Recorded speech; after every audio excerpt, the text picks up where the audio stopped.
Welcome to Conscious Quest, the LA-based podcast where we aim to stay conscious about everything current. Welcome back, everyone. You are listening to Conscious Quest, the podcast for seekers.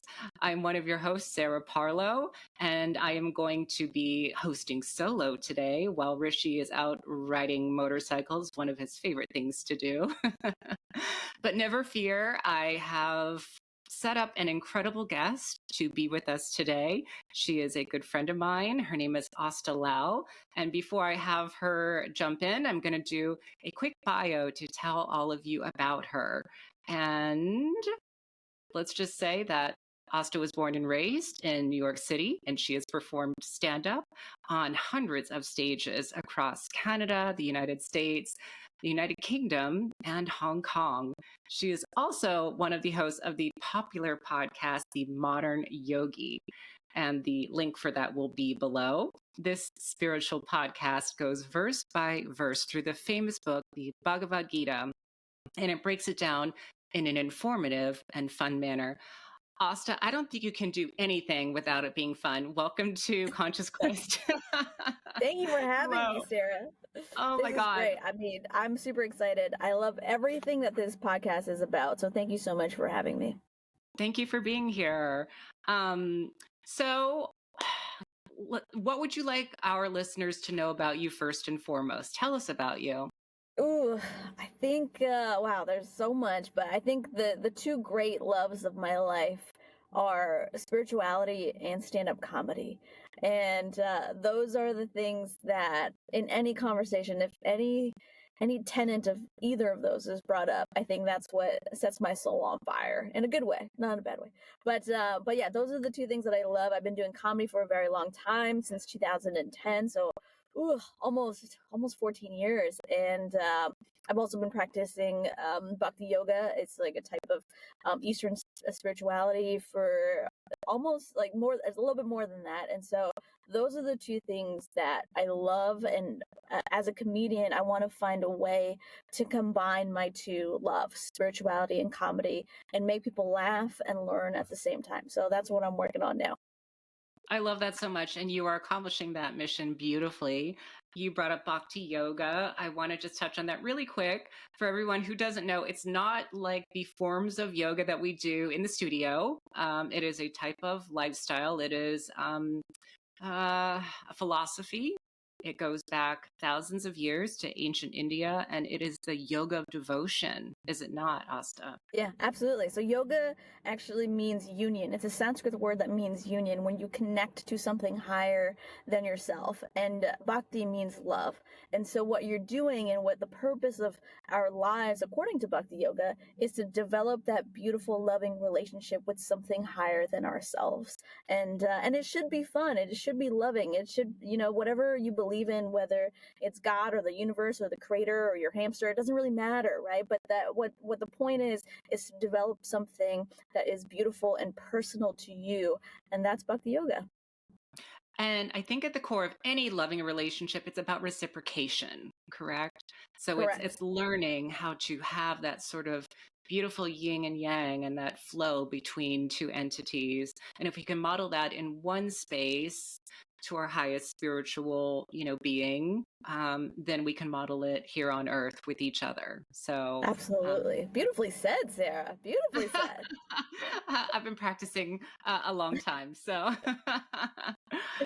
fantastic. So now you have this podcast called The Modern Yogi. And so tell us, what makes a modern yogi, and what inspired you? And you have two other hosts on your podcast. You have Priya Darshani, Yep. and Shamali, how do you say her last name? Mujan? Yeah, Mujan, yeah. Mujan. But okay. yeah, Shamali and Priya, just for simplicity's sake, Priya was the one who was like, hey, this is something that we have to do. So just to give a little bit of context, every sort of tradition has their holy book, right? Islam has the Quran, Judaism has the Torah, Christianity has the Bible. In a lot of Eastern spirituality, that holy book is called the Bhagavad Gita. So that's what they put their hand on in a court of law in India. It says, I will not tell a lie. So that is kind of the big book in Eastern spirituality. And so I never really understood this book I tried many, many times to read it. And when I had a mentor explain it to me and go through the entire book to me, I was like, wow, this book essentially has all of the answers of life that I have been looking for, that I have been searching for. And so it has been so helpful to me just to open any page of this book and figure out the answer that I'm looking for in that particular day. There's actually a saying that they say, if you have a problem, you open any page randomly and then you'll have your answer there.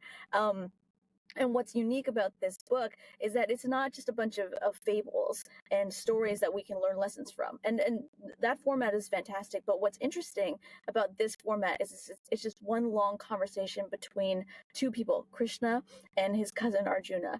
And Krishna represents sort of this God figure, and then Arjuna kind of represents us. Arjuna is having this existential crisis where he's asking all of these crazy questions, things that we all ask when we are having existential crises. You know what I mean? Like things like, who am I? What is the purpose of my life? What am I supposed to do here? How come I have good days? How come I have bad days? How do I control this monkey mind of mine? And so he's asking all of these questions during this crisis, and Krishna is answering all of them. And the answers in this book are so beautiful and has changed my life so much. So when Priya brought up the idea to, hey, let's go verse by verse and help people through this book, I was like, absolutely, absolutely, because this book has changed my life in so many ways, and I want to be part of changing people's lives. Because this book has so many gems of wisdom, I just want to be part of that process for somebody else. Amazing. And so I would like to note that the Bhagavad Gita is a very old book, too. It is older than the Bible by like a few thousand years, to the best of my recollection. And not only does it go into the breadth of answering the issues around the human condition, but it also gives actionable steps that people can take in their own lives that still hold true today in order to get in alignment with higher universal spiritual principles. Would you agree? Yeah, absolutely.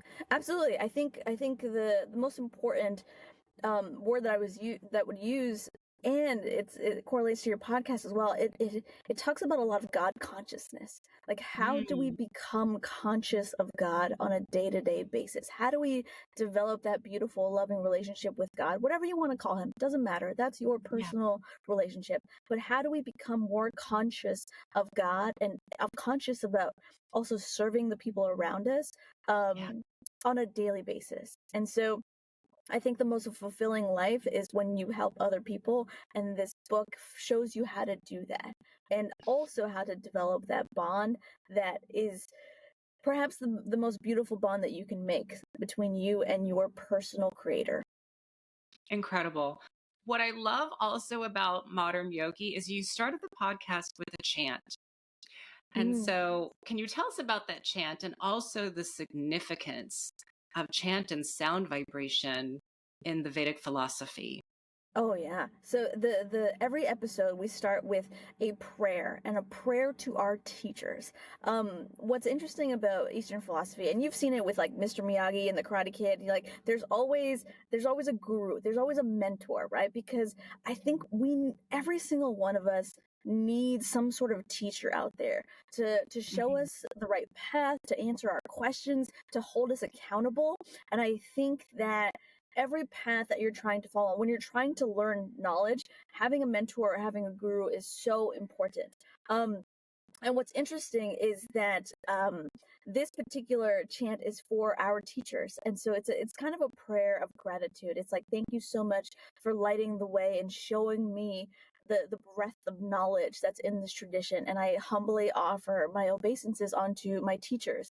And so I think having that mood before we read this sacred text really kind of puts us in the right mind frame, where we're really acknowledging, in a mood of gratitude, everyone that has come before us who has shown the importance of this knowledge to us. That's so beautiful. If you would like, perhaps our listeners would love to hear that prayer. Oh my! If it's not too much. you know, there's a reason, and this is why I want all of your listeners to check out the podcast, because I always make Shamli and Priya sing it, because they're way better singers than me. Okay. So I'm not gonna do it, because I want you to listen to the podcast. Their voices are angelic. And the way Oh. that I always read the English translation. So I want you to listen at least for the first 10 minutes of any podcast, Modern Yogi podcast. Just listen for their voices, and I know they'll do a way better job than I will do. But yeah, Okay, so we have a teaser there. We have a little clincher for people to yes, motivation, their call to their action. voices, yeah, their voices are angelic, and if you close the episode after that, I don't even mind. But just listen to their voices. It's worth a listen, everyone. So please tune into Modern Yogi. So are there certain, first of all, I love the way how you inject a lot of humor and lightheartedness into your way of interpreting the Bhagavad Gita, you personally, Asta, but then also all three of you did an excellent job of relating it to life, to modern life, and ways that this is applicable and how it works. Mhm. So how, is that all just organic between the three of you? I mean, how did you practice that? I mean, it's just so effortless when the three of you are on. No, I appreciate that, and that's one of the biggest compliments you can give us, because we do everything on the fly, and we do everything from the heart. I think we infuse our personalities. I like humor. I think of everything in terms of humor, and so I don't know why they brought me on the podcast, but it's probably to add that levity, because it is a more serious book. Like, you're talking about life here, right? And so Yeah. I think that dynamic has been very natural between us, and we try to make it as relatable as possible to the average listener. We talk about everything. We talk about breakups. We talk about our monkey mind. We talk about relationships with our parents. We talk about God. Like the last episode that we had, episode, I think it's 71, we were talking a whole discussion about, dumb prayers that we've had throughout our life. You know what I mean? And when I say dumb, I mean, like, what did you pray for when you were 5? What did you pray for when you were 14? What did you pray for? You know what I mean? And like, I say dumb as in, like, did we pray for a tricycle? Did we pray for, passing chemistry? It's like, what are the dumb prayers that you've had throughout your life? And what actually the whole point of that conversation was that none of these prayers are actually dumb, because we're forming that connection. Every time that we talk to God, we're forming that connection, and that's all he cares about, right? And so we have these interesting discussions. We talk about our life, and we talk about our past, and we talk about our exes, and we talk about our family, and we talk about how to make all of this stuff that we're learning practical and relatable for modern day life. And I think that's the most important thing. And luckily for us, we're all chatterboxes, so the dynamic comes very easily. Well, it's seamless if you listen to it. And in the interest of what you brought up about the last episode, I really wish that Rishi was here right now, because I would love for you to tell him why you shouldn't whistle at night. Oh my God! Wow, you've already caught up. So in the last episode, Krishna was talking about how the most important moment of your life is the time of death, actually. And I'll tell you why. The time of death, whatever you think about, according to Bhakti Yoga philosophy, according to Krishna, whatever you think about the moment before you die, that is the form that you achieve in your next life. Right? Think about that for a second, right? If you are super attached to your wife at the end of your life, that is the form that you will be born in a woman's body. If you're a super attached, I always bring this example of, like, the Queen of England was super attached to her corgis, right? If her last moment of death, she thought about one of her corgis, she will become one of those corgis in her next life. So the point is, like, whatever you think about, whatever you're attached to at the moment of death, that is your next form in your next life. And so Krishna was talking about, if you think about your grandpa, you get to spend time with your grandpa. And we talked about ghosts. Like, there was this, like, if you worship ghosts and that type of stuff, you also, like, will live among the ghosts. And so we were talking about all these ghost stories on the podcast for a moment. And but essentially, Shamli said that there's, like, this old wives' tale in Indian culture, where it's like, if you whistle at nighttime, you actually break the third, The like, the ether. third Yeah. yeah, the ether, right? There's a hole in the ether where the ghosts actually can hear, and they can come. You're basically calling the ghost at nighttime when you whistle, which is very, very interesting. But see, it's interesting stuff, because we talk about all the stuff that is, like, relatable to what's happening in modern life. And Priya's seen ghosts, and Shamli has seen ghosts, and it's like, oh, Krishna is actually talking about ghosts in this verse. And so it's there's never an episode where we talk about the same thing a lot. It's always just random things because the Gita is filled with all these beautiful things, and it keeps it very entertaining. And so hopefully that part entertained you as well. And that's what it's all about, is about bringing something as ancient as the Bhagavad Gita to life and bringing it to the people. And all three of you do that beautifully. And the reason I brought that up is because for those of you who don't know, Rishi really does have a fascination with ghosts and ghost stories. So I wanted to throw that out. So listen, y'all, if you tap into Modern Yogi, you will not only hear about the Bhagavad Gita, you'll learn a lot of other interesting facts as well. Yeah. I'm wondering if you have favorite episodes that you want to recommend for our Ooh. You know, one of my favorites actually is the episode, and I'll find the number for you, but where we all three of us talk about how we met our mentors or our gurus, because I think in life it's so important to have these people that hold you accountable and teach you, because none of us know everything, you know what I mean? And so meeting our spiritual teachers or our gurus, that episode, we just did a whole episode where we just talked about the stories of how we met our spiritual teachers and why we were so attracted to them. And so that's a really, really great episode. I'll find the number for you in a little bit, but that's one of my favorites that I can just remember off the top of my head. I think that this podcast is really important because I think, especially in America, a lot of people are really struggling to find spirituality and find connection in life right now. I think there is a lot of change happening. It is off-putting. People are nervous, they're scared. And I just want you to talk a little bit about how things like the Gita can offer solace in moments like this. And do you feel like this is true? Like in America, there is a crisis of spirituality.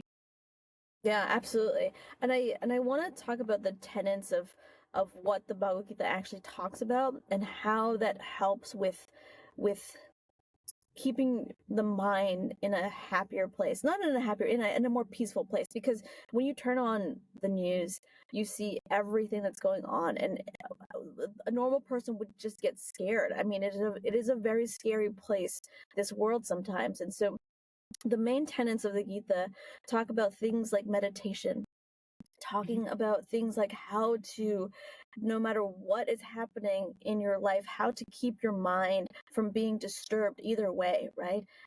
It also talks about the intricacies of karma and how karma works, and that sometimes is hard for people to understand because karma works over lifetime after lifetime after lifetime.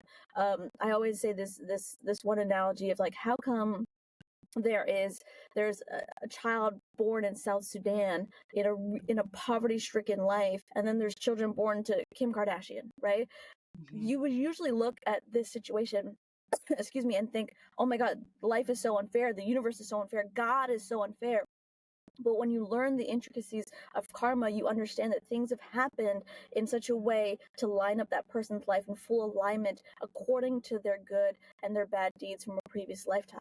It's hard to understand completely because we don't know our past lives. We don't understand. Sometimes people are given a great set of cards, and some people are given really, really difficult cards that they just have to go through life with. And so understanding the intricacies of karma and how that works, understanding not mind control, but like meditation and how to control the mind in a more peaceful manner, understanding why bad things happen to good people and vice versa. I think there's so many lessons to extract from the Gita that have to do with two of those main things, is like understanding how our mind works and understanding how karma works.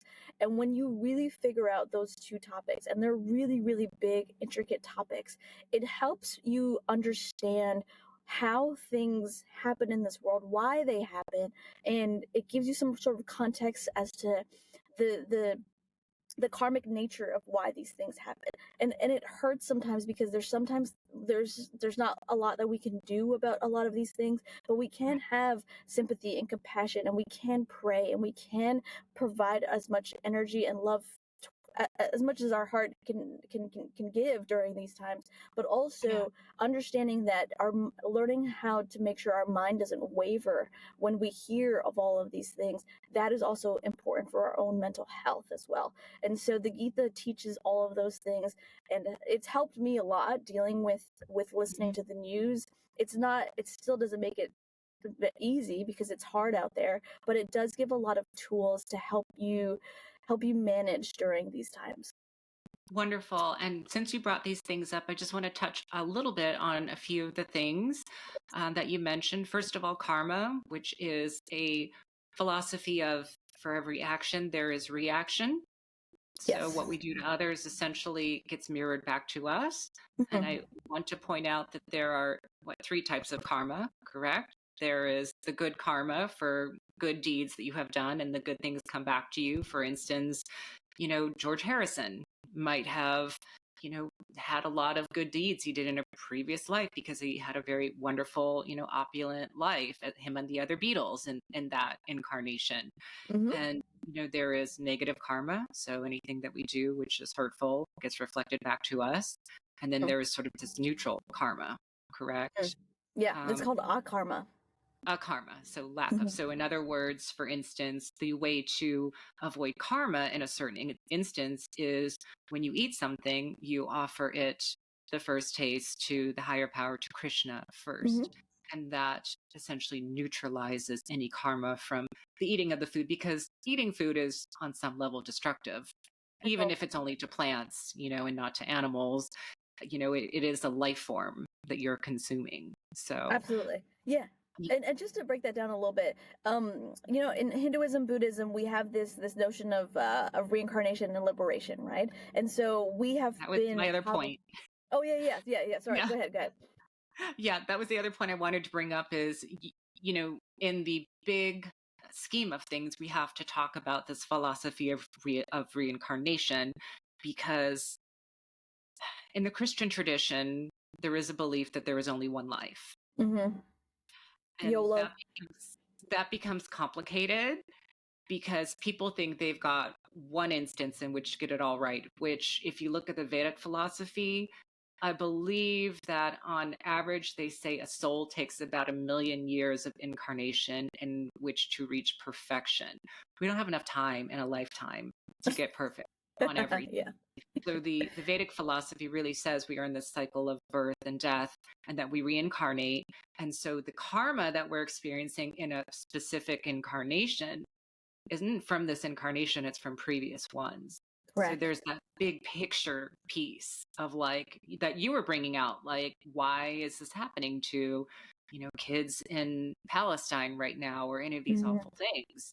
And it's because in the big spectrum of their existence, they're having to learn these lessons as they had done to others in a previous existence. Is that correct? Yeah, absolutely. And so we're kind of stuck in this rat race of birth and death and birth and death and birth and death, and we're just it's like, and karma is like Newton's third law of physics, right? Every action has an equal and opposite reaction, and we will continue to get the reactions of our good and bad deeds for forever, as long as we have them, right? Think of karma as like a bank account, right? Good actions breed more good things, bad actions give you negative things. But what's great about spirituality gives you a little bit of something called, we just talked about, akarma. And when you do more spiritual things like offering your food or chanting or meditating or finding your own way to God in some way, those actions are actually considered akarma. And that Mm. burns both good and bad karma. And the only way to get out of this cycle of reincarnation is to have zero sum game, like break even karmically. And the only way to do that is through our karmic activities that burn both good and bad karma, so you don't have to come back and reincarnate over and over again. Beautiful. So well said. You nailed it. And I'm so glad we could really touch on these two topics so that it can make more sense to listeners, because for people who come from Judeo-Christian backgrounds, this may not be as clear Right. for them. And so, you do have to invite in that there are other philosophies that can describe in more totality the human existence. And so I hope people can hold space for that. Yeah, And absolutely. yeah, and I And think your podcast, sorry, go ahead. yeah, no, I having an open mind to these things is very, very important because at the end of the day, this is just what I believe in, right? And it's worked for me, and it's worked for answering my questions. But whatever works for you and answering your questions, uh, uh, that works for other people. And so I just want to, for Bhakti Yoga philosophy, just keep an open mind to these things, because um, anything that helps to answer those questions and works for you is the most perfect path. So beautiful. All right. So let's talk about comedy. Comedy has been a thing for you for some time. And how did you stumble upon this? Like what was your big motivation?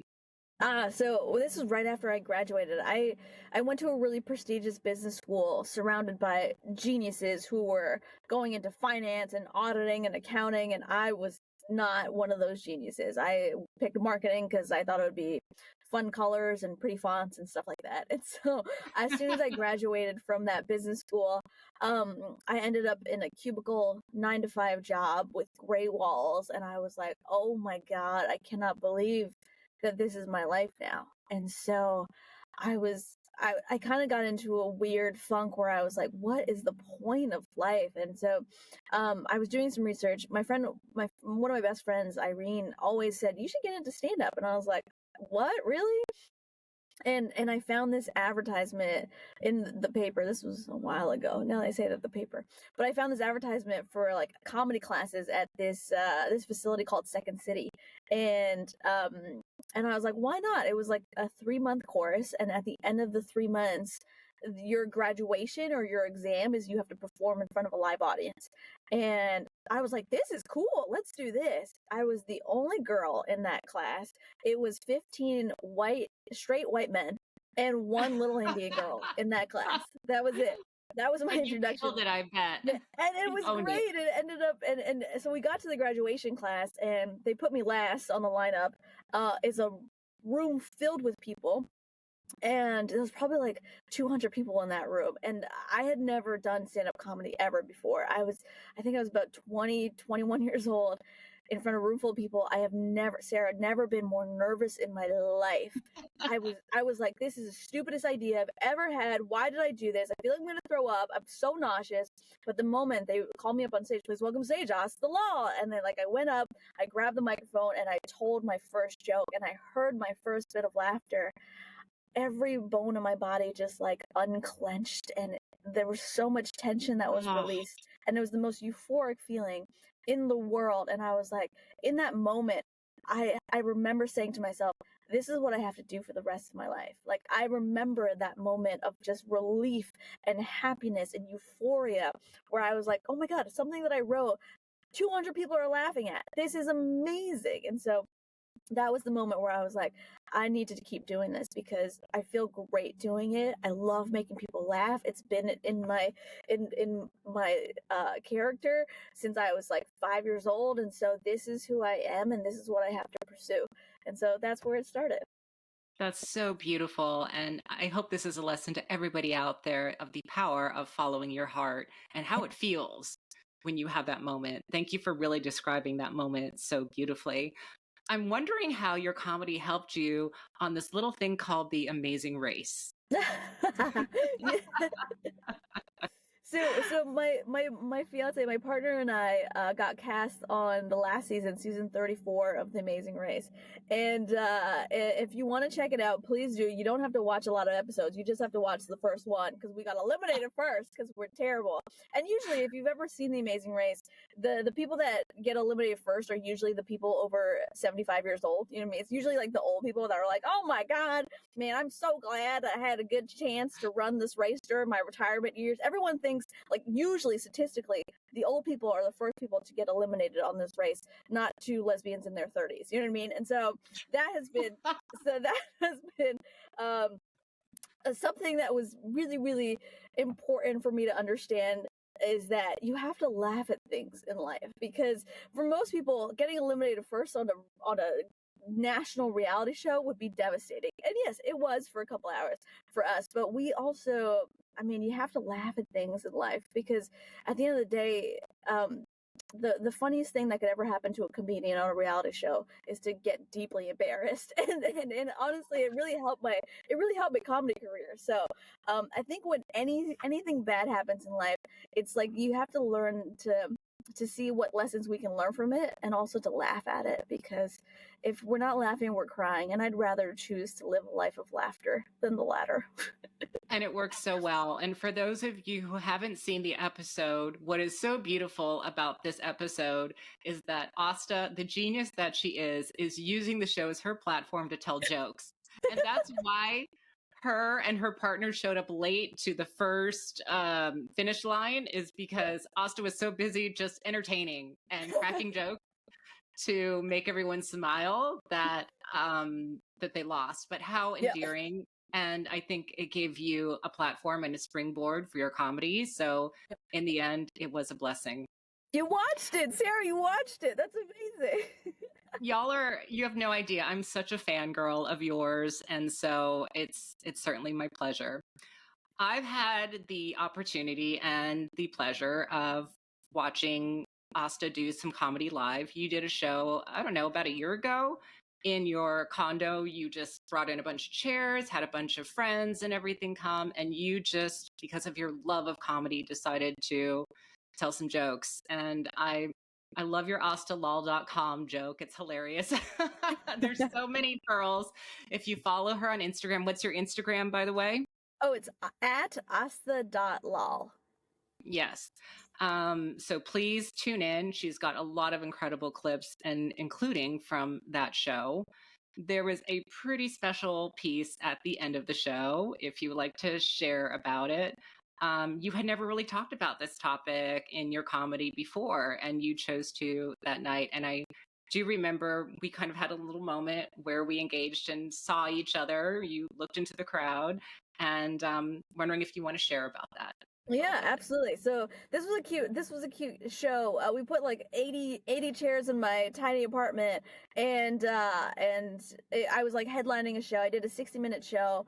And I'd been doing comedy for a really long time, but for the longest time I had been writing for the audience, and I'd be writing for what I think the audience would love to hear about. And in my last couple headlining shows, I started to change that, and I started to write about the things that I cared about and the things that were important to me. For a majority of my comedy career, I would go out to these clubs. I would do multiple shows every single week, and the lineup would always be, majority straight white men and then one little Indian girl. And that was the narrative of a lot of these stories. They were a narrative from a certain viewpoint. And yes, I love straight white men. They're great, fantastic. However, in comedy, they're oversaturated. That narrative is so oversaturated. And so I decided to write shows that talk about things from my perspective, about who I am and my own identity, growing up in South Asian household. And so I started to talk about things that matter to me. And I talk about like kind of like serious topics, but I try to do it in a funny way. I talk about everything from toxic masculinity in South Asian households, to Indian aunties, to sexual assault, to growing up with doubles, what is it when you compare, like being compared to my brother growing up, and like the double-sided nature of how that works, and just like a lot of things that South Asian women deal with. And what was really special about the show that you went to was that was the first time I talked about being gay on stage. And that was something that I was so scared of talking about for the 14 years that I've been doing comedy. You know what I mean? And it on that last year, I was like, you know what, screw it. I this is who I am. This is my identity. It's taken me so long to come out of the closet. And now it's time to come out of the closet on stage too, because I will never be the comedian that I want to be unless I'm truly authentic with my audience and talking about real things that matter. And I think it's important to share those narratives, because you don't get to hear a lot of those. And if I can inspire someone else who's a queer South Asian girl who is dealing with like being queer, then why not? Because I do have a voice and I do have a platform, but I need to be courageous enough to own that voice. And let me tell you, everybody, I could sense the gravity of what you were sharing in that moment, Asta, but also I want to talk about the love and support and applause that you got in that moment as well.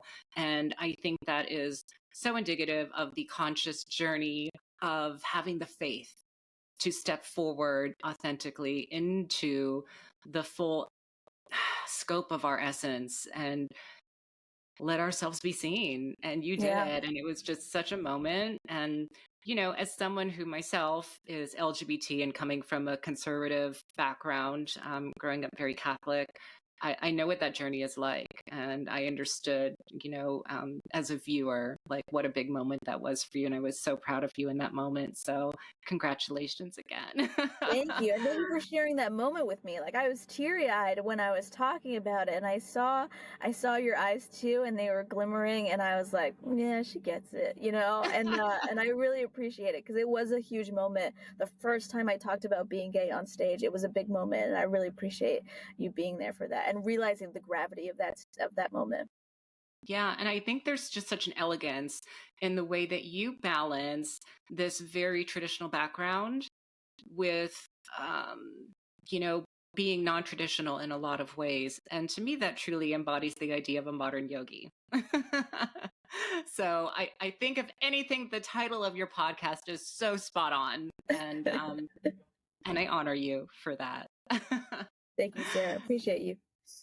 You also spent some time working with Jay Shetty. I wondered if you could talk about what that experience was like, and maybe talk a little bit about who Jay is. I mean, he's huge as far as an influencer, and he had an interesting background as well, didn't he? Yeah, he comes from a bhakti yoga philosophy as well, but I worked for him for 3 years, and let me tell you, this man is a visionary. This man knows exactly what the world needs, and he's helping the world, find their passion, find their growth, find out how to stabilize their mind through good times and bad times. He's also a student of the Gita. And so if you read any of his books, he mentions the Bhagavad Gita multiple times. He is a visionary, and just working for him personally for 3 years, he's also one of the funniest people that I know. He doesn't come across Oh, very cool. funny in a lot of his videos, but he's a jokester and he likes to joke. And I saw a very different side to his personality. He's very lighthearted. He doesn't take a lot of things too seriously. And I think he's such an incredible soul with, and he knows the mission that he's on, and he's trying to help as many people and serve as many people as possible. And I was in awe of him the 3 years that I did work for him. What a great opportunity. And just to give some background to everybody listening, Jay, I guess you would say he's a podcaster, he is an author, he is a life coach, he is all these things, and he's been massively successful. And I believe he has recently put out a life coach training program where his very lofty goal is to transform the lives of 1 billion people. And if you don't know the math, there's about 8 billion people on the earth right now. So it's no small undertaking to change 1 out of every 8 people on the planet. Yeah. But I think there's a really big picture thought there, in that if people are thriving and happy in their lives, what that does on an energetic level to lift the vibration of all of humanity. And so to me, that's a beautiful thought. And when you said visionary, I think that nails it right there. Yeah, absolutely. What he's trying to do.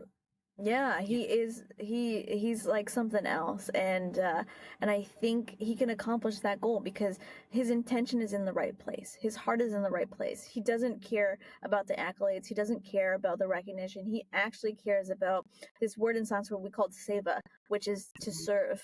And he embodies that. And I've seen it day in and day out. And so if his goal is to serve and serve with love, I feel like he can accomplish anything he puts his mind to.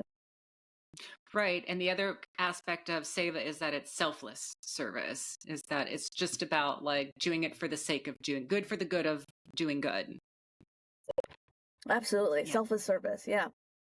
Perfect. Asta, is there any other things you want to add? I mean, this is your chance to have a platform and just tell people more about modern yogi and what you're about and what you want to share and how you want to impact the world.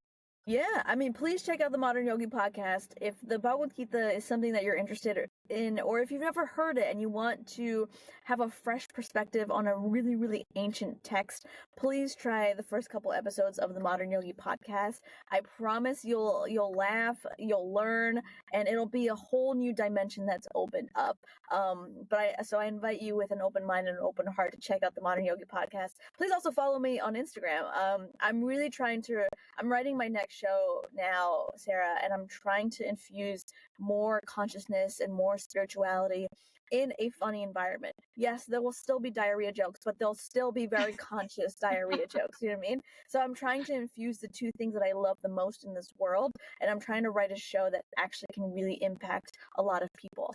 And so hopefully you'll check me out on Instagram, and hopefully I'll be on Netflix in a couple years too. We'll see. And we are waiting for that moment and cannot wait. I just want to add a little note to everybody. As someone who I have myself gone through the Bhagavad Gita, I had a guru to guide me through it. We read it together and really dissected the verses. I just want to say what an opportunity it is that the Modern Yogi podcast exists and that it is run by three incredible, funny, beautiful young hosts who can really break it down for you in a way that is easily digestible. And it is just such a gift to take this incredible vessel of ancient knowledge and just basically they're giving you a gift. So it can really help and transform your life. And as you know, here at this podcast, we're all about helping your consciousness grow and expand and transform. So in closing, I just want to thank everybody for listening. Aastha Lal, you know that I am a huge fan and I love you to death. Thank you so much for being our guest today. And follow her on all of the things that we're going to list below the episode and stay tuned for more. We'll see you soon. Thank you so much, Sarah.